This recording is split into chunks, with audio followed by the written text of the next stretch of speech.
નમસ્કાર, જય શ્રી કૃષ્ણ મિત્રો. ફરીથી સ્વાગત છે તમારું આપણી ચેનલમાં. મિત્રો, આજની કહાની દરેક વ્યક્તિએ ખૂબ જ સમજવા લાયક છે અને ખૂબ જ જ્ઞાનવર્ધક છે. જીવનમાં ઘણીવાર એવું બનતું હોય છે કે વ્યક્તિ સત્ય જાણ્યા વગર એવા નિર્ણયો લઈ લે છે કે પછી તેને પસ્તાવાનો વારો આવે છે. આજની કહાની પણ કંઈક આવા વિષય પર જ છે.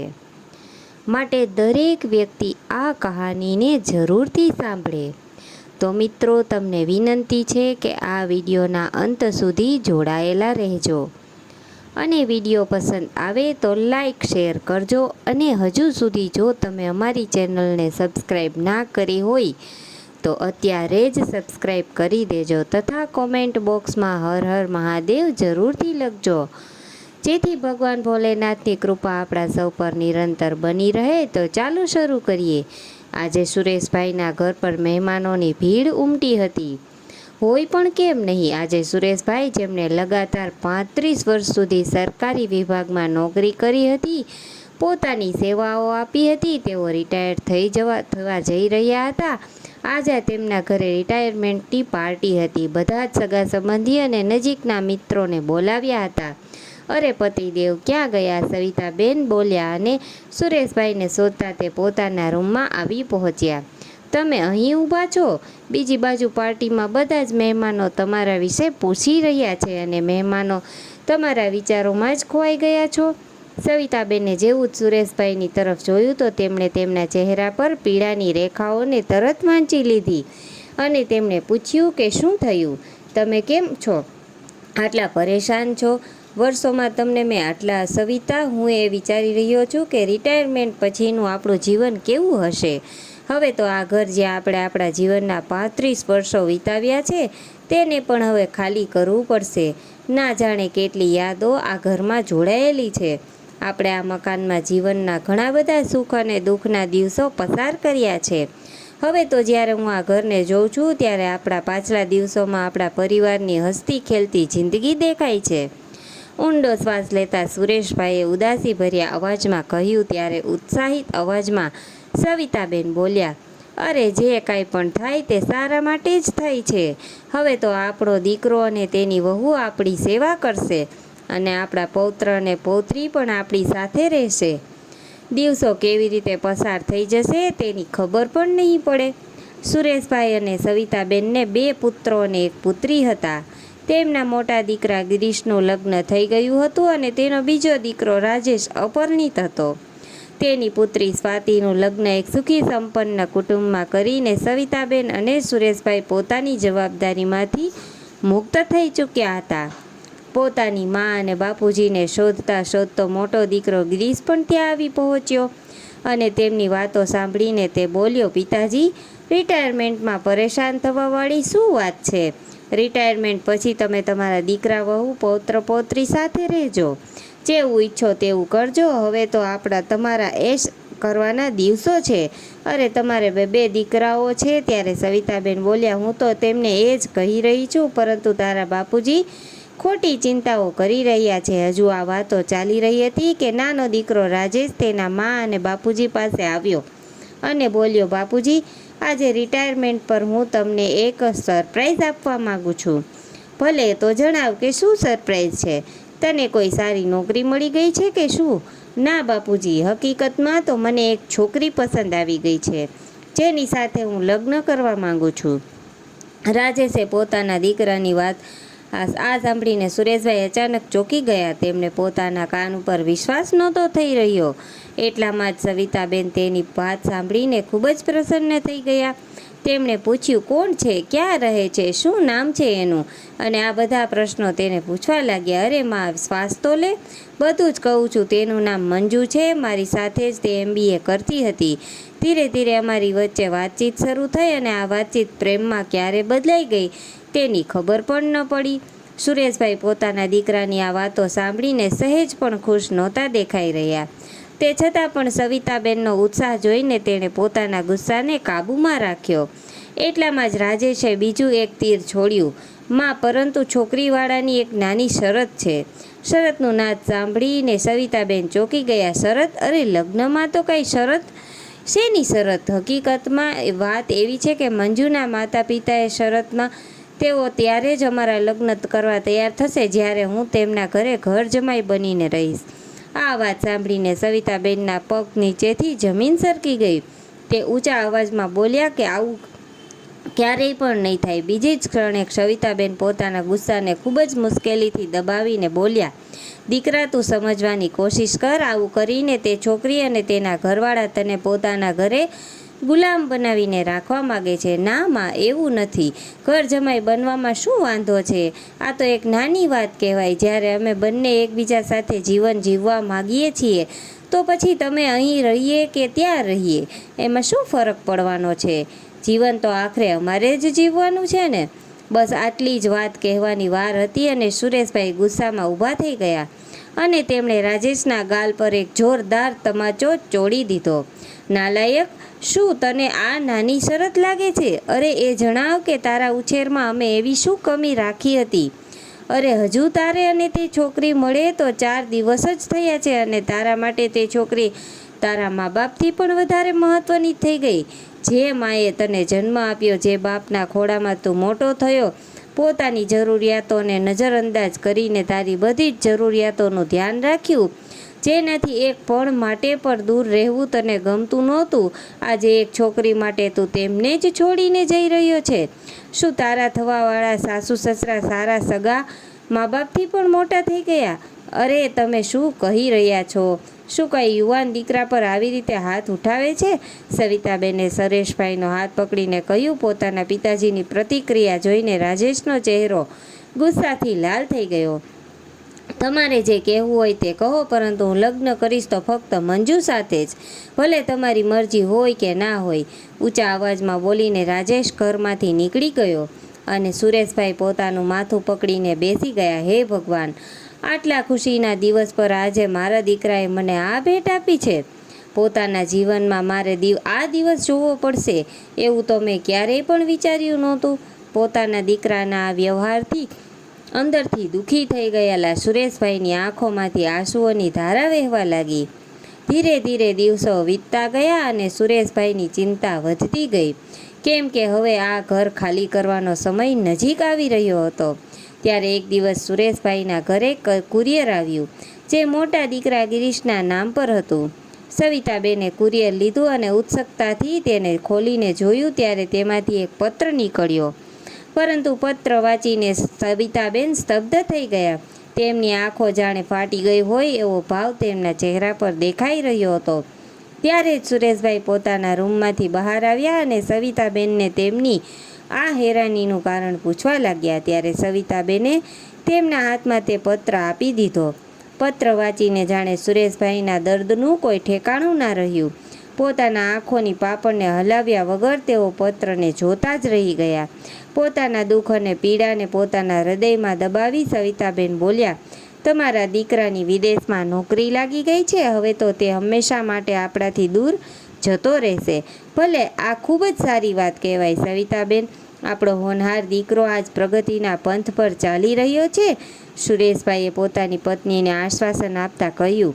હજુ પોતાના એક દીકરા દ્વારા આપેલા ઘા હજુ ભરાયા પણ નહોતા, એટલામાં બીજા દીકરાની વિદેશમાં નોકરી લાગી ગઈ. તે વાત જાણીને તે બંને અંદરથી તૂટી ચૂક્યા હતા. સુરેશભાઈ વિચારતા પાછળ યાદોમાં ડૂબી ગયા. તેણે પોતાના 3 સંતાનોને ઈમાનદારીની નોકરી કરીને ખૂબ જ મહેનતથી ભણાવ્યા હતા અને આજે તેમણે એ લાયક બનાવ્યા હતા કે આજે તેઓ કોઈ સારી કંપનીમાં ઊંચા પદ પર કામ કરી રહ્યા હતા અને પોતાની દીકરાનું લગ્ન એક સારા ઘરમાં થઈ ચૂક્યું હતું. રાજેશ તો પહેલાં જ આપણને એટલા બધા ઘા આપી દીધા છે અને હવે આપણો મોટો દીકરો પણ આપણને છોડીને ચાલ્યો જશે. તો આપણે હૃદયમાં દર્દ અને પીડા સાથે સવિતાબેન બોલ્યા. તેમની આંખોમાંથી લગાતાર આંસુ વહી રહ્યા હતા. દીકરા, તારી પાસે આવી અપેક્ષા નહોતી. એક ક્ષણ માટે પણ તે અમારા માટે વિચાર્યું પણ નહીં અને હવે અમે નિરાધાર થઈ જઈશું એનો પણ તને વિચાર ના આવ્યો? સુરેશભાઈ મનમાં ને મનમાં વિચારવા લાગ્યા, હવે આપણે ક્યાં જઈશું? થોડા દિવસમાં આ ઘર પણ આપણી પાસેથી જતું રહેશે. સવિતાબેનને ચિંતા થવા લાગી. સવિતા, તું કેમ ચિંતા કરી રહી છે? મારા રિટાયરમેન્ટના પૈસા આવ્યા છે ને, પાછું મારું પેન્શન પણ આવતું રહેશે. આપણા બંનેનો ખર્ચો તો આરામથી નીકળી જશે. હવે આપણી જરૂરિયાતો પણ કેટલી રહી ગઈ છે. અને વાત રહી આપણા રહેવાની, તો તેની વ્યવસ્થા પણ કોઈ વૃદ્ધાશ્રમમાં કરી લઈશું. આવું કહેતા સુરેશભાઈનો અવાજ કાપવા લાગ્યો. સુરેશભાઈ સવિતાબેનને આશ્વાસન આપીને બહાર નીકળી ગયા, પરંતુ સવિતાબેનની આંખોમાંથી નિરંતર અશ્રુધારા વહી રહી હતી. તેમના હૃદયમાં ઉથલપુથલ મચી ગઈ હતી, પરંતુ એકબીજાને સાંત્વના આપ્યા સિવાય તેમની પાસે હવે બીજો કોઈ રસ્તો બચ્યો ન હતો. એટલામાં જ દરવાજાની ઘંટડી વાગી અને દરવાજો ખોલીને તેમણે જોયું તો સામે તેમની દીકરી અને જમાઈ ઊભા હતા. સવિતાબેન તે બંનેને ઘરમાં બોલાવી લાવ્યા. ઘરમાં બધી બાજુ જોઈને તેમની દીકરી બોલી, માં, બાપુજી દેખાઈ નથી રહ્યા, ક્યાંય ગયા છે કે શું? હા, તેઓ વૃદ્ધાશ્રમ ગયા છે, એ જાણવા માટે કે અમે લોકો ત્યાં રહી શકીશું કે નહીં. સવિતાબેન ઊંડો શ્વાસ લઈને ખૂબ જ ભારે મનથી આ વાત કહી. ત્યારે તેમની આ વાત સાંભળીને તેમની દીકરી સ્તબ્ધ થઈ ગઈ. શું તું આ કેવી વાત કરી રહી છે? 2 દીકરા અને 1 દીકરી હોવા છતાં તમે આ ઉંમરમાં વૃદ્ધાશ્રમમાં રહેવા જશો? આ ઉંમરમાં તમારે જ્યારે વધારે દેખભાળ અને પોતાના સંતાનોનો સહારો જોઈએ, ત્યારે તમે વૃદ્ધાશ્રમમાં રહેવાનું વિચારું રહ્યા છો? હા, સાચું કહ્યું. 2 દીકરા છે, પરંતુ તે બંને દીકરા હવે અમારા ક્યાં છે? આવું કહીને સવિતાબેન પોતાની દીકરીને બધી જ વાત જણાવી દીધી. બધી વાતો સાંભળીને તેમની દીકરીની હેરાનીના ઠેકાણું ના રહ્યું. પછી તે બોલી, આ ભલે તે જે થાય, પરંતુ હું તમને વૃદ્ધાશ્રમમાં નહીં જવા દઉં. તમે અમારી સાથે ચાલો. હવેથી તમે બંને અમારી સાથે જ રહેજો. શું મારા માતા પિતાની જવાબદારી ફક્ત દીકરાઓની જ હોય છે? શું દીકરીઓ પોતાના મા બાપને પોતાની સાથે નથી રાખી શકતી? કેમ ના રાખી શકે બેટા, પરંતુ અમે તારા પર બોજ બનીને રહેવા નથી માગતા. અમે તો અમારી જિંદગી જીવી ચૂક્યા છીએ. અમે ઈચ્છીએ છીએ કે તું પોતાના જીવનમાં ખુશ રહે. સવિતાબેને ભારે મન સાથે કહ્યું. ત્યારે તેનો જમાઈ બોલ્યો, આ ઉંમરમાં અમે તમને એકલા નથી છોડવા માગતા સાસુમાં, પણ હું પણ તમારા બંનેનો દીકરો છું. તમે અમારી સાથે આવીને રહેશો તો અમને ખૂબ જ ખુશી થશે. થોડી વારમાં સુરેશભાઈ પણ ઘરે આવી ગયા. સવિતાબેન અને સુરેશભાઈને પોતાની દીકરી અને જમાઈના આ વિચારો જાણીને ખૂબ જ પ્રસન્નતા થઈ. અમારા દીકરાઓએ તો અમને એક જ ક્ષણમાં પારકા બનાવી દીધા, પરંતુ આ બાજુ જમાઈ છે જે અમને એકલા છોડવા નથી માગતા. મનમાં ને મનમાં બંને વિચારવા લાગ્યા. દીકરી અને જમાઈ લાગણી ભરી નજરોથી તેમની મા અને પિતાજીની તરફ જોવા લાગ્યા અને તેમના જવાબની રાહ જોઈ રહ્યા હતા. અને પછી સુરેશભાઈ બોલ્યા, અમને અમારી દીકરાની સહારાની જરૂર ક્યારેય નહીં પડે. ભલે આજે અમે હમણાં જ અમારું મૃત્યુ થઈ જાય. આવી રીતે જીવવા કરતાં તો એ સારું છે કે ભગવાન અમને હમણાં જ તેમની પાસે બોલાવી લે. ત્યારે તેમના જમાઈ સુરેશભાઈની વાતોને સમજીને કહેવા લાગ્યા, પિતાજી, હું તમારી ભાવનાઓને ખૂબ જ સારી રીતે સમજી રહ્યો છું. જો તમે અમારી સાથે અમારા ઘરમાં નથી રહેવા માગતા, તો અમે તમારા માટે અમારા ઘરની નજીક એક મકાન ભાડે શોધી લઈશું. જો તમે અમારી નજીક રહેશો તો અમને સારી રીતે તમારી દેખભાળ રાખી શકીશું. અને પછી તમારી દીકરી સ્વાતિ અને અમારા દીકરાઓને પણ તમારી સાથે રહીને ખૂબ સારું લાગશે. દીકરા, અમારા પ્રત્યેના તમારા વિચારો અને ભાવનાઓનું હું સન્માન કરું છું, પરંતુ મારું આત્મસ્વાભિમાન મને આ બધું કરવા માટે મંજૂરી નથી આપતું. આટલું કહીને સુરેશભાઈ વિચારોમાં ડૂબી ગયા.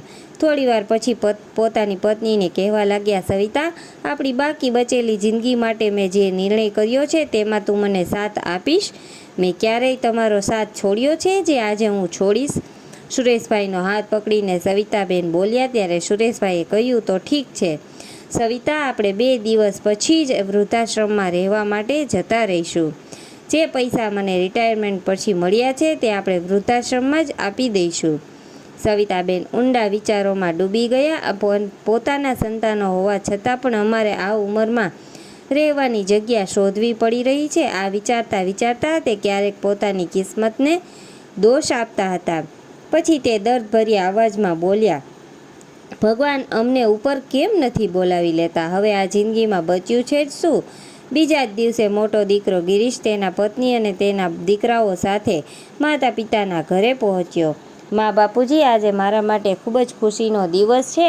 આ લો, તમારું મોં મીઠું કરો. આવું કહીને મીઠાઈનો ડબ્બો મા પિતાજીની આગળ ધર્યો. ત્યારે સુરેશભાઈ અને સવિતાબેન તેને હેરાનીથી જોવા લાગ્યા. પૂછશો નહીં કે એવી કઈ ખુશીની વાત છે? ગિરીશે કહ્યું. ત્યારે સુરેશભાઈ ગંભીર સ્વરમાં બોલ્યા, એ જ ને કે તારી વિદેશમાં નોકરી લાગી ગઈ છે. હવે તું ત્યાં જઈને સેટલ થઈશ અને સફળતાઓના શિખરોને સર કરીશ. અમે બધું જ જાણીએ છીએ દીકરા. આવું કહીને સુરેશભાઈ એ ગિરીશનો એપોઇન્ટમેન્ટ લેટર તેના હાથમાં પકડાવી દીધો અને પછી સવિતાબેન ભારે મનથી કહેવા લાગ્યા, દીકરા, આ નિર્ણય કરતાં પહેલાં તે પોતાના મા અને બાપુજી વિશે એકવાર પણ ન વિચાર્યું નહીં? ઉંમરના આ પડાવમાં અમે ક્યાં જઈશું? કેવી રીતે રહીશું? આવું કહેતા કહેતા માનું ગળું રૂંધાઈ રહ્યું હતું. ગિરીશ અને તેની પત્ની આ વાતો સાંભળીને હેરાન હતા. માં, તું આ શું કહી રહી છે? મારી તો કંઈ સમજમાં નથી આવી રહ્યું. ત્યારે ગિરીશની પત્નીની નજર બીજી તરફ ગઈ. ત્યાં ટેબલ પર કેટલીક બેગ પેક કરેલી પડી હતી અને તે ચોંકી અને બોલી, અરે, તમે લોકો આ ક્યાં જવાની તૈયારી કરી રહ્યા છો? વહુએ પૂછ્યું. ત્યારે સવિતાબેન બોલ્યા, બેટા, અમે વૃદ્ધાશ્રમ જવાનો વિચાર કરી લીધો છે. હવે અમે લોકો સંપૂર્ણ રીતે સ્વતંત્ર છો. વિદેશ જઈને ખૂબ સફળ થાઓ.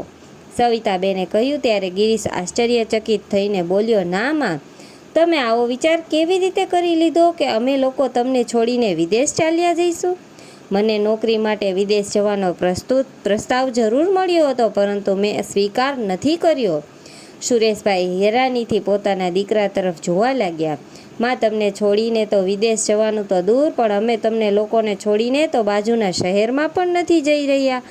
જાણો છો બાપુજી, તમારા રિટાયરમેન્ટના પછી મેં આ જ શહેરમાં પોતાનું ટ્રાન્સફર કરાવી લીધું છે અને અહીં જ અમે મકાન પણ ખરીદી લીધું છે, જેથી આપણે બધા સાથે મળી અહીં રહી શકીએ. અને આ ખુશીમાં જ હું મીઠાઈ લઈને આવ્યો છું. અને બાપુજી, અમે બંને તમને સરપ્રાઈઝ આપવા માગતા હતા, એટલા માટે જ અમે અત્યાર સુધી આ વાત છુપાવીને રાખી હતી.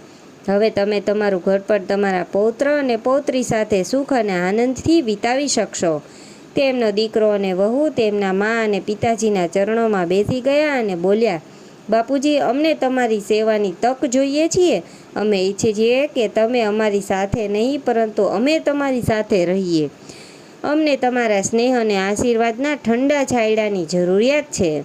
તમે આપશો ને?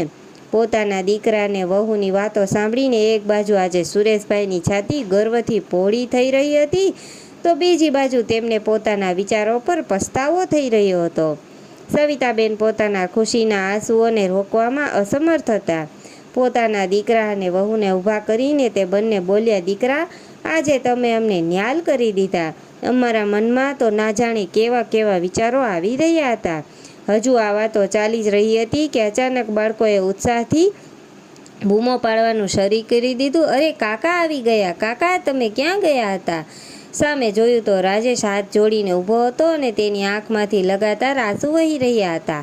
તેને જોઈને સુરેશભાઈ બોલ્યા કે બેટા, તું પિતાજી, મને માફ કરી દો. તમે સાચું જ કહેતા હતા કે મંજુ અને તેના માતા પિતા મને ગુલામ બનાવીને રાખવા માગે છે. હું તો તેની સાથે લગ્ન કરવા માટે જઈ રહ્યો હતો, પરંતુ રહી રહીને મારા કાનમાં તમારા શબ્દો ગુંજવા લાગ્યા. ભગવાન મારા મા બાપુજીને દુઃખી કરીને નહોતી મળી રહી, પરંતુ અંતરાત્મા મને ધિક્કાર આપી રહી હતી. મને મારી ભૂલનો અહેસાસ થઈ ગયો છે મા બાપુજી. મેં તમારા બંને સાથે ખૂબ જ ખરાબ વર્તન કર્યું છે. થઈ શકે તો મને માફ કરી દો. આવું કહીને રાજેશ સવિતાબેન અને સુરેશભાઈના પગમાં પડી ગયો. પછી રાજેશ બોલ્યો, બાપુજી, હવે હું તમને પસંદ હોય તેવી જ છોકરી સાથે લગ્ન કરીશ. ચિંતા ના કરીશ દીકરા. ભલે આજે તને પોતાની ભૂલનો અહેસાસ તો થઈ ગયો, આટલું જ કહેતા કે મારા માટે ઘણું બધું છે. આવું કહીને મા બાપુજી રાજેશને ભેટી પડ્યા. શું વાત છે દાદાજી, એક સેલ્ફી તો બને જ છે. હાથમાં મોબાઈલ લઈને બાળકો બોલ્યા. ત્યારે આખા ઘરમાં બધા હસવા લાગ્યા અને ખુશીનો માહોલ છવાઈ ગયો. આજે સુરેશભાઈનો આખો પરિવાર ફરીથી એક થયો હતો અને બધા તેની ખુશી મનાવી રહ્યા હતા. બીજી બાજુ સવિતાબેન ભગવાનને વારંવાર ધન્યવાદ આપી રહ્યા હતા. મિત્રો, મા બાપ એ વડનું વિશાળ ઝાડ છે. તેની છાયા સંતાનોમાં હંમેશા સુરક્ષિત રહે છે. એક મા બાપ જ છે જે તમારી પ્રગતિ પર ખુશી થાય છે. આજે તમે જે કાંઈ પણ છો તેની પાછળ તમારા મા બાપનો જ ત્યાગ રહેલો છે. તમે અચાનક મોટા નથી થઈ ગયા. તમને મોટા કરવામાં તમારી માએ પોતાના શરીરને નીચોવી નાખ્યું છે. વૃદ્ધ બાપે કડકડતા તડકામાં પોતાના શરીરને તપાવ્યું છે. જે વૃક્ષે બાળપણમાં તમને પોતાનો છાંયડો આપ્યો છે, તેના પાંદડા જે ક્યારેય સૂકા ન થવા દો. તેમને પણ પોતાના સ્નેહ અને પ્રેમનું ખાતર આપ્યા કરો અને પોતાની મધુર વાણી અને વ્યવહારરૂપી પાણીથી હંમેશા તેમનું સિંચન કરતા રહો. કેમ કે જ્યારે છાંયડો આપવાવાળું વૃક્ષ નથી રહેતું, ત્યારે ઘરના આંગણામાં હંમેશા તડકો જ રહે છે. કોઈએ સારું જ કહ્યું છે કે વગર માગે આપણી દરેક ઈચ્છાઓ પૂરી થાય તેવું સ્વર્ગ માતા પિતાના ચરણોમાં જ હોય છે. તેથી મિત્રો, આપણે હંમેશા ભગવાન સમાન આપણા માતા પિતાની સંભાળ રાખવી જોઈએ અને વૃદ્ધાવસ્થામાં જ્યારે તેમને આપણા સહારાની જરૂર હોય છે, ત્યારે આપણે તેનો સહારો બનીને તેમની